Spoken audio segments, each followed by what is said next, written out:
What's up mga tol? Medyo matagal-tagal din na wala tayong mga upload. Simula nung umuwi ako ng probinsya sa biyahe ko bilang isang MC taxi.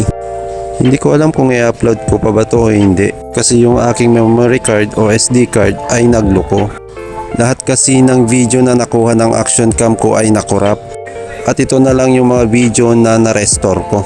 May mga pagkakataon talaga minsan na hindi natin inaasahan. So move on na tayo dun guys. Ito pala si Sir ang pangalawang booking natin. Malapit lang siya dun sa pinagdrapan ko ng unang booking ko. Inabot ko na nga sa kanya ang ating pangmalakasang helmet at bumiyahe na nga kami. From Better Living Paranaque to Signal Taguig. Medyo malapit na nga kami sa aming drop off point. Medyo madilim nga dito sa iskinita na dinaanan namin. At may part pa nga dito na butas. Mapapa-struggle is real ka nga dito guys. At medyo may kabigatan din ang ating pasahero. At ayun, sa wakas na drop ko na nga si Sir. Inabot na sa akin ang bayad pati ang helmet. Maraming salamat po sa tiwala. Saktong pag-drop ko nga kay Sir ay pinasukan nga agad ako ng susunod kong booking. 1.5 km mula doon sa pinagdrapan ko kay Sir. Kinuha ko na nga to kahit medyo malayo kesa mag-antay pa ako ng matagal. Sayang kasi ang oras sa pag-aantay. Nakarating na nga ako sa pick-up location ni ma'am. Inabutan ko na nga siya ng shower cup sabay ng helmet. Bumiyahe na nga kami ni ma'am mula Lower Bicutan Taguig to McKinley Taguig. Successful nga natin nahatid si ma'am. Maraming salamat po. Sunod na booking natin ay si ma'am. Inabot ko na sa kanya ang helmet at bumiyahe na nga kami. Mula BGC Taguig to Tanyag Taguig. Hindi masyado kalayuan kaya nakarating na nga agad kami. Nagbayad na nga si ma'am at maraming salamat po. Papunta na nga ako sa pick-up location ng susunod kong booking. Nakarating na nga ako sa pick-up location at nakaantay nga lang saglit.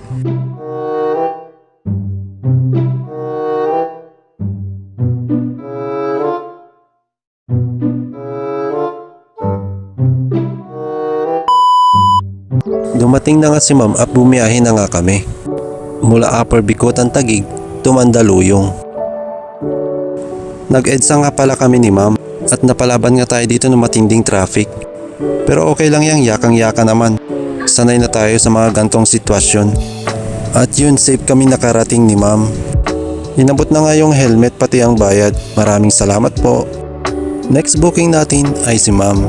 Matagal nga akong hindi pinasukan ng booking at malayo-layo yung ginapang ko. Mula sa Mandaluyong hanggang BGC Taguig. Sabay abot ko na nga sa kanya ang pinakamabango nating helmet. Oo nga pala guys, ma-share ko lang. After magamit ng pasahero ko ang helmet, ay ini-sprayan ko pa ito ng alcohol. Para naman hindi nakakahiya sa susunod na magiging pasahero ko. Para kahit papano mananatiling mabango at fresh pa rin yung ginagamit nating helmet para sa pasahero. At dahil ang dami kong sinasabi, bumiyahe na nga kami ni ma'am mula BGC Taguig to Signal Taguig. Pangalawang beses ko na nga tong dinaanan tong iskinita na to. At wala pa rin naman pinagbago. Magugulat ka na lang na may makakasalubong ka na hindi mo inaasahan.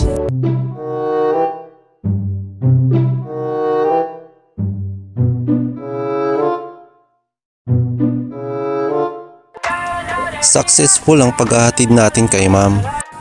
Hanggang dito na nga lang ang aking video mga tol. Maraming salamat sa panonood at suporta nyo. Kung hindi ka pa naka-like and follow sa page ko, baka naman.